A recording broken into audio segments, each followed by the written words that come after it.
우리 성탄절 하면은 세상은 선물하는 날이다, 이렇게 생각합니다. 그래서 온 세상이 어떻게 하면은 좋은 아이디어 상품을 만들어서 성탄절 날 많은 사람들이 사고, 그것을 또 선물함으로 인해서 어떤 경제적인 효과를 최대한 극대화시킬 수 있을까, 이런 생각들을 많이 합니다. 예수님 탄생하실 때에도 오늘 본문에 보니까 동방으로부터 박사들이 와서 아기 예수께 선물을 드리는데 세 가지 선물을 드렸어요. 황금과 유향과 모략. 한번 따라합시다. 황금, 유향, 모략. 성탄 예수님이 탄생하셨을 때 경배하면서 황금하고 유향하고 모략을 드렸다 그랬어요. 여러분들, 이 말씀이 어떤 의미인가?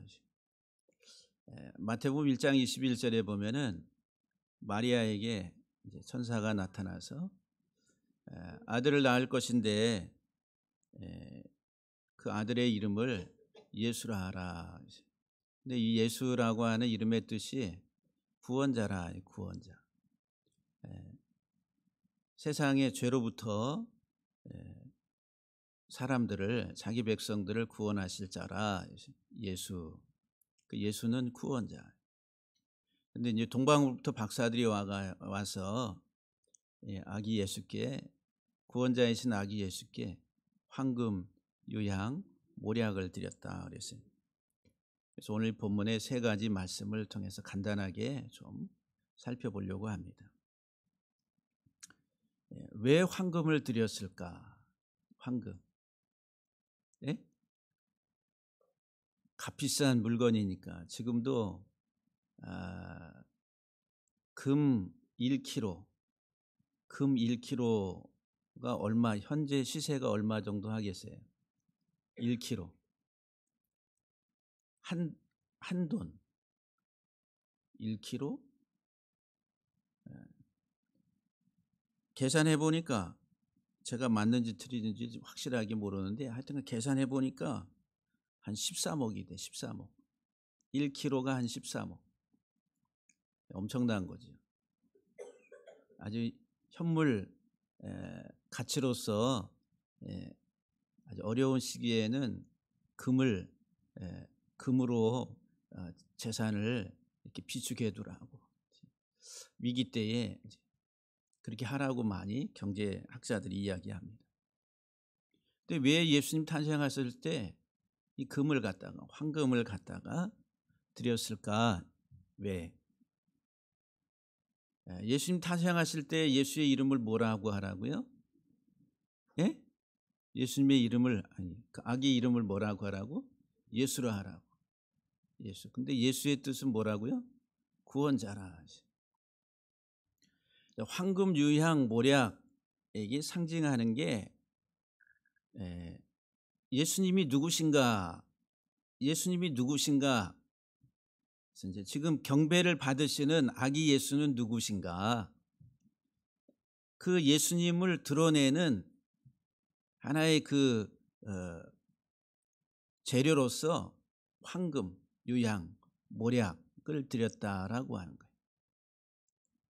아기 예수 탄생하실 때 하나님 앞에 동방 박사들은 저기 이방에서 와가지고 가장 귀한 물건, 황금, 유향, 모략, 아주 가장 값비싼 것들이거든요. 고대 사회에 있어서 귀한 것을 드렸으니까 우리가 성탄절에는 하나님 앞에 헌금을 귀하게 해야 된다. 또 이렇게 얘기하면은 그 이상한 사람이에요. 그런 의미가 아니라 황금을 드리면서, 금을 드리면서 아기 예수를 경배하는, 예수님이 누구신가? 또 유향을 드리면서 예수님을 경배해. 이 예수가 누구신가? 또 모략을 드리면서 예수님을 경배해. 근데 그 모략을 통해서 예수님이 누구신가라고 하는 것을 드러내 주는 거예요. 그런데 마태복음 1장에서는 아기가 예수라, 구원자라 그랬어요. 구원자. 황금이 구약에서 금이 많이 쓰인데 제일 많이 쓰인 데가 어디에 쓰였냐면은 성막에 그 안에 들어가는 기구들을 만들 때 제일 많이 쓴 게 그중에 금이라, 금. 그래서 이제 성막을 지을 때에 금이 얼마나 쓰였냐면은 1톤이 넘어요. 1톤. 톤으로 1톤이 넘어. 1톤 트럭에 그 무게를 꽉 채워서 그 금을. 출애굽기 35장 22절에 보면은 성막을 지을 때에 사람들이 마음에 원하는 남녀가 와서 팔찌와 귀고리와 가락지와 목걸이와 여러 가지 금품을 가져다가 사람마다 여호와께 금 예물을 드렸다 그랬어요. 팔찌, 가락지, 목걸이. 그래서 과거에 우리가 예배당 지을 때에 성도들이 헌신할 때에 그런 뭐 팔찌도 목걸이도 뭐 해가지고 금도 하나 비틀이고 해가지고 과거에 예배당을 많이 쳤습니다. 그런데 그 애굽에서 나와가지고 이 천막 안에 성막을 지어가지고 그 안에 그 성구들을 만드는데 들어가는 하나의 귀한 하나의 그 물품이 뭐냐면 금이라 해서 금. 그게 약 한 1톤 정도 돼요. 그러면은 이거를 지금 현대 시세로 환산을 하면 어떻게 1,300억. 금값만 1,300억으로 예수님이 애굽에서 나와가지고 성막을 짓고 그 안에 금을 가지고 나오라고 그랬는데 그 금으로 이 법궤도 만들고 그다음에 뭐 금 등잔도 만들고 또 분향단 또 금으로 하고 뭐 떡상도 금으로 하고. 근데 거기에 들어간 게 한 1톤 정도 들어간. 아까 1,300억 정도. 여러분들이 입을 안 벌리시네.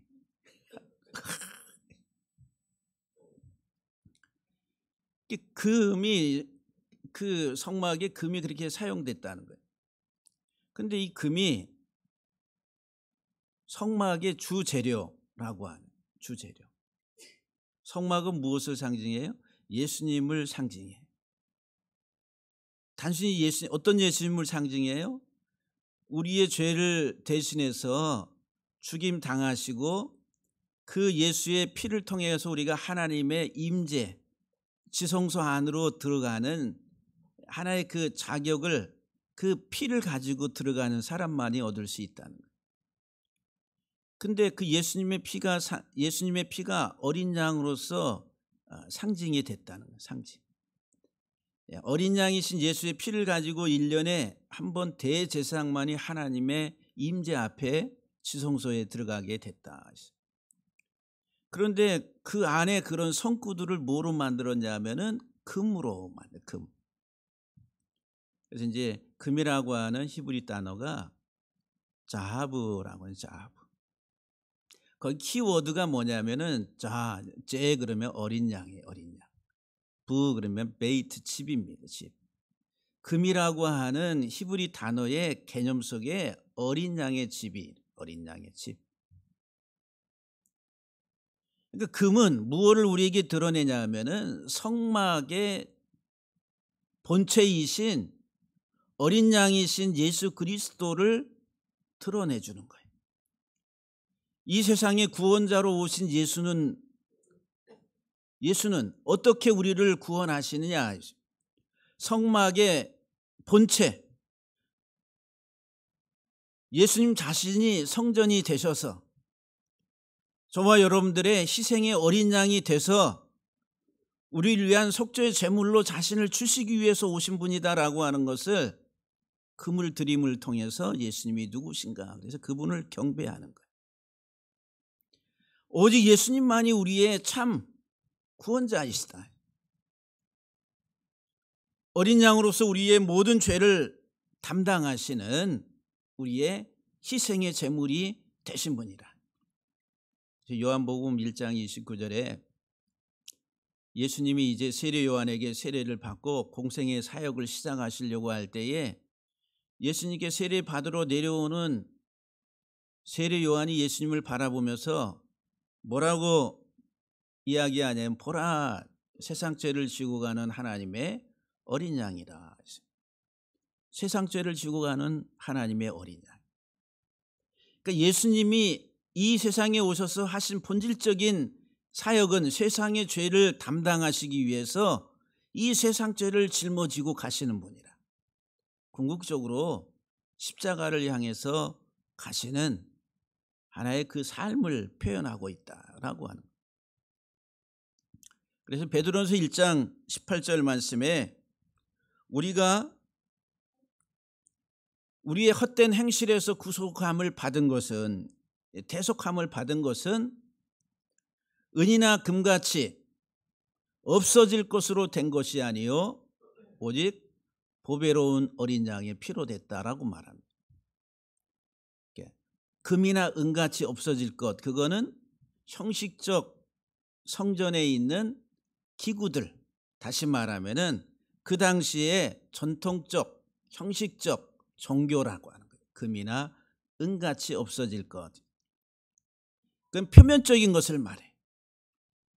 그 본질, 본체는 예수님이신데 본질 예수님을 알아보지 못하고 형식에 갇혀서 종교 생활하는 그 유대인들, 그들을 향해서 말씀하시는 거예요. 없어질 금이나 은으로 우리가 구원함을, 대속함을 받는 것이 아니라 보배로우신 어린 양이신 예수 그리스도의 피로 우리가 구원을 받는 것이다. 그러니까 지금 황금을 드리는 이 동방박사의 이 행위는 예수님이 누구신가라고 하는 것을, 이분은 바로 그 구약에 예언되었던 성막을 통해서 하나님 우리를 구원하실 그 구원자, 어린 양으로서 이 세상에 오셔서 자기 자신을 십자가에 내어주실 그 구원자시다라고 하는 것을 황금을 통해서 표현하는 거예요. 황금. 그래서 이제 이 자브라고 하는 히브리 단어, 금이라고 하는 이 단어가 세 문자로 되어 있는데 하나하나마다 문자마다 숫자 값이 있는데 그 숫자 값 7, 5, 2, 7, 5, 2를 더하면 합이 몇이에요? 예, 수학 14예요. 14. 14. 그래서 마태복음 1장에 보면은 다윗과 아브라함의 자손 예수 그리스도의 세계라 그랬어요. 거기 다윗이 앞에 나와요. 아브라함이 먼저 사람이지만 성경은 다윗을 앞에 내세우면서 예수님이 누구의 자손인 것을 더 강조하면은 다윗의 후손임을 강조해. 다윗은 유대의 왕, 그분은 예수 그리스도의 표상이라. 그러니까 예수님은 이 세상의 왕으로 다윗의 후손으로 오실 것을 설명하는 거예요. 근데 다윗이라고 하는, 다비드라고 하는 히브리 문자 세 문자의 숫자 값이 14라는 14. 금과 다윗의 이름의 숫자 값이 14, 14.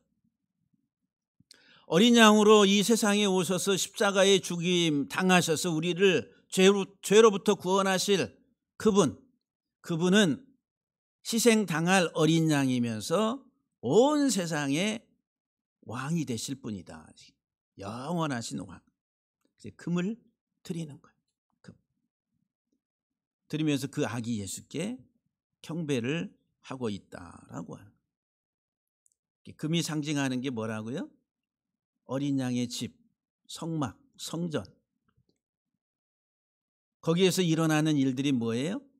우리의 죄를 구속하시고 우리의 죄를 대속해서 하나님 앞에 우리가 나아갈 수 있는 길을 열어놓는 하나님의 구원의 사역을 설명하고 있는 게 이 성막이라, 성전. 성전 대신 예수님이 지금 오셨다라고 하는 거예요. 그래서 예수님이 뭐라고 말씀하셨어요? 나중에 예수님 사역 초기에도 예루살렘 성전을 바라보시면서 이 성전을 헐라, 내가 3일 만에 다시 일으켜 세우리라. 그러니까 유대인들이 이 헤롯 성전이 46년 동안 건축이 된 건데 이것을 헐면 네가 어떻게 3일 만에 다시 세울 수 있겠느냐. 이렇게. 이 까막눈들이 그렇게 예수님께 따집니다. 속용된 자들이죠. 그래 예수님께서 자신이 죽으시고 다시 3일 만에 살아나실 것에 대한 비유로 말씀하신 것입니다. 성전된 자기 육체를 가리켜서 하신 말씀인데 그러니까 예수님이 누구시라고요? 성전이란 성전, 본체, 성전의 본체라고 합니다. 그래서 먼저 이 금을 드리는 거, 금. 그래서 금은 귀하고 귀한 것이죠. 그렇죠, 여러분들. 금 좋은 겁니다. 그래서 이제 금을 드렸어요. 두 번째 뭐를 드렸어요? 유향을 드려요. 유향.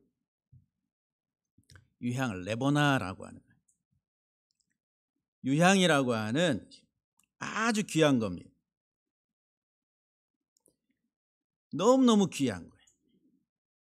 근데 이제 이 유향은 나무 껍데기에서 이렇게 이제 건조시켜 가지고 그 분말을 만들어서 이제 그 다음에 불에 이렇게 태울 때 향이 엄청납니다. 그래서 이제 이 유향이라고 하는 이 개념, 근데 이제 유향은 구약 성경에서 어디에 사용됐냐면은 성전, 성막 안에 들어가면은 성소에 오른쪽에는 떡상이 있어요. 이스라엘의 12지파를 상징하는 떡상이 있고 왼쪽에는 금 촛대가 있어요. 그래서 거기 항상 불이 켜지게. 그 다음에 중앙 정면에는 이렇게 기도의 향을 피우는 분향단이 있어요. 그 분향단, 기도의 향을 피울 때 이 유향을 거기 갖다가 넣었다는 거예요. 유향. 기도. 그래서 이제 그 분향단 거기는 성경에서 중보 기도를 말해요. 중보 기도. 성도들을 위한 중보 기도. 그러니까 예수님께 이 유향을 드리는 것은 예수님은 우리를 위한 중보자시다는 중보자. 저와 여러분들의 중보자. 그 중보자는 뭐예요? 하나님과 죄인을 중간에서 연결시키는 자. 중보자라는 거예요. 중보자. 우리가 죄인으로서 하나님 앞에 갈 수 없으니까 하나님 앞에 가기 위해서는 중보자를 통해서 우리의 죄를 속량하시는 피 흘려서 우리의 죄를 다 정결케 하시는 예수님을 통해서만 하나님께 갈 수가 있어요. 그래서 이 레보나라고 하는 유향은 이렇게 이제 건조하다라고 하는 건조. 그래서 이제 희게 한다. 그런 뜻을 가지고 있어요. 여러분들 벽돌을 만드는 거 보셨죠? 저는 어렸을 때 이렇게 지나가다 보면은 시멘트하고 이렇게 모래를 섞어가지고 틀에다가 해놓고서 탁탁탁탁 해가지고 손으로 다 해서 찍어 놓으면 그 다음에 이렇게 말리잖아요. 말리면서 이렇게 약간 희게 이렇게 바뀝니다. 그래서 희게하다, 건조하다, 희게하다. 그래서 유향이라는 유향. 그 유향이라고 하는 개념에 그 기본적인 아주 중요한 의미는 이 건조하다, 목마르다, 목마르다. 그리고 그 안에는 단어가 이렇게 불타다 이 말, 불타다. 향을 피우기 위해서는 불이 있어야 되잖아요. 그래서 이제 거기에서 냄새가 진동하게 됩니다. 그래서 성전 안에 들어가면은 그 성막 안에 들어가면 항상 그 이 유향의 향으로 꽉 채워져 있습니다. 향기로운 유향. 그런데 성막 안에 들어가기 전에 그 성소 안에 들어가기 전에 그 성막 뜰은 어떤 냄새로 진동하냐 하면은 피비린내가 나요. 양을 잡고 소를 잡고 거기에 이제 짐승의 제사를 드리기 위해서 양과 소와 이런 이제 짐승 희생의 제물을 잡잖아요. 피 같아요. 항상 제사장들의 옷에는 시뻘겋게 물들어 있는. 근데 피 비린내라는, 피 비린내, 피 비린내. 진동을 해요. 진동. 그 뜰에는 그 피 비린내가 진동을 한다. 악취라고 할 수도 있죠. 그런데 그 어린 양의 이 희생의 제물의 피를 가지고 이 성소 안에 들어가면은, 먼저 성소 안에 들어가 그 안에 이 유향의 향이 꽉 차서 밖에서 맡았던 그 피 비린내의 그 모든 것들은 사라져 버려. 그런데 그 향이 피고 있는 그 분향단의 그 유향이라고. 그래서 예수님께서 누가복음 23장 33절에 보면은 십자가에서 좌우에 강도가 있는데 예수님을 막 비난을 합니다. 그때 예수님께서 하시는 말씀이, 예수께서 이르시되 아버지 저들을 사하여 주옵소서, 자기들이 하는 것을 알지 못함이니이다. 오히려 자신을 십자가에 못 박고 비난하는 그들을 향해서 아버지여 저들을 사하여 주옵소서, 중보 기도를, 중보 기도. 십자가에서 예수님은 목마름이라고, 내가 목마르다. 목마를 때, 언제 목마를래?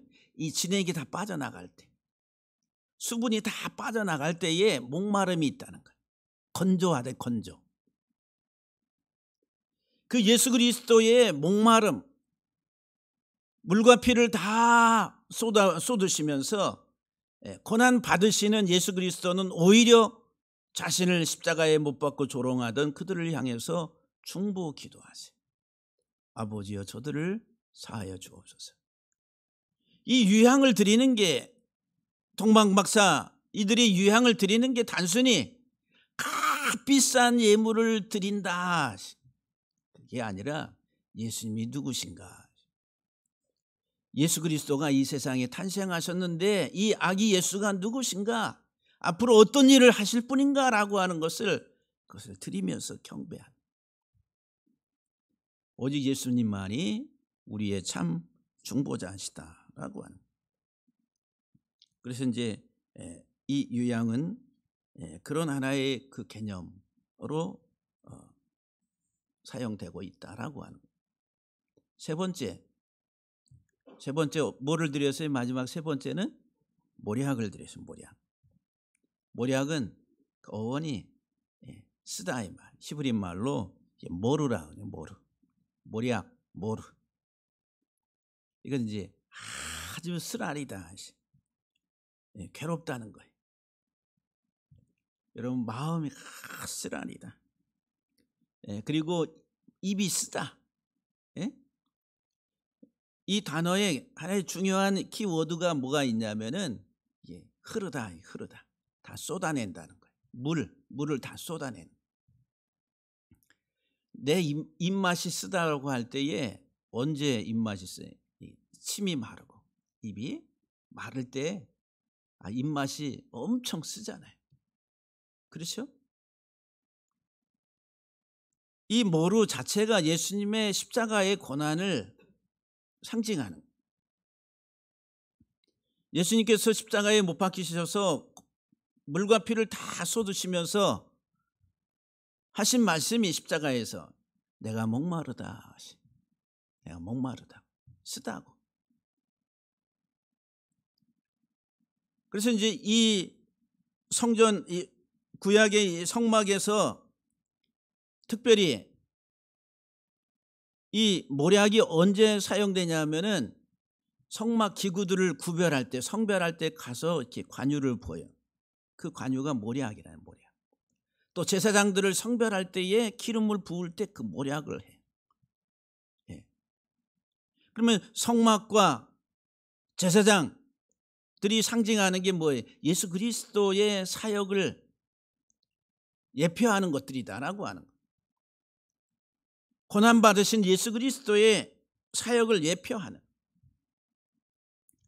그래서 이제 모략을 드리는 것 자체도 예수 그리스도의 십자가의 고난, 물과 피를 다 쏟아내시는 예수 그리스도의 십자가의 고난을 이야기한다라고 하는 거예요.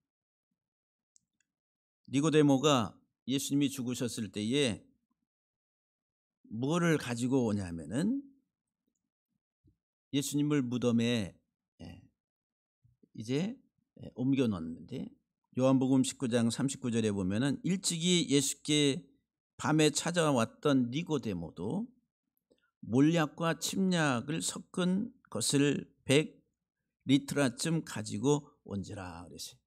그러니까 예수님이 돌 무덤에 이제 옮겨서 그 안에 있는데 그 장례를 치르기 위해서 모루라고 하는 이것을 가지고 왔다는 거예요. 고대 사회에 있어서 이 몰약이라고 하는 것은 죽은 시체에 바릅니다. 죽은 시체에 발라요. 왜 바르냐 하면은 첫 번째는 부패 방지. 부패가 더디 되기 위해서 부패를 방지하기 위해서 죽은 시체에다가 이 몰약을 발라요. 그리고 고대 사회에 있어서 이 몰약이 상징하는 것은 그 몰약을 이렇게 발라주는 것은 부패하지 않고 부패시키지 않는 그 이유 목적이 뭐냐면 언젠간 다시 살아날 것이다라고 하는 것에 대한 기대. 부활에 대한 기대. 그래서 이제 예수님께 이 몰약을 가져와서 발라드리려고. 그러니까 이 몰약이 상징하는 것은 예수님의 십자가의 고난과 그 이후에 다시 부활에 대한 것을 설명한다라고 하는 거예요.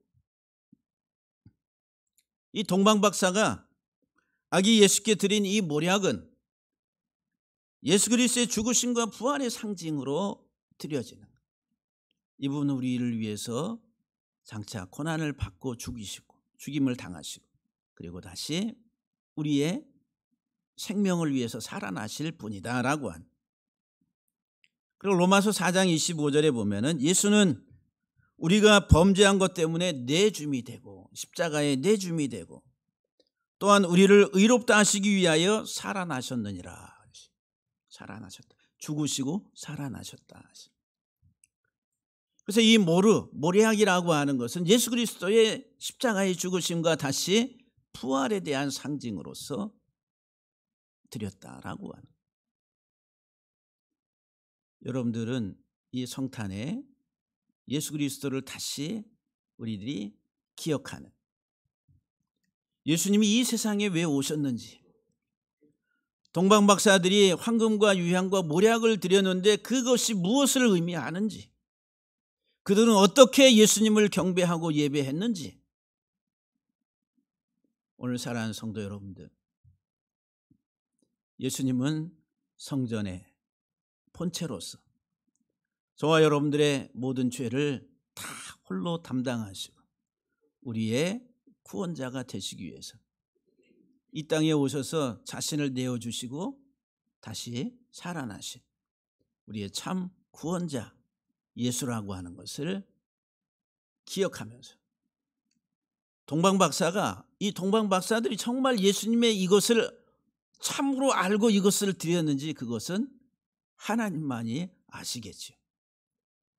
그런데 오늘 저와 여러분들은 예수 그리스도를 바르게 알고 바르게 예배합니다.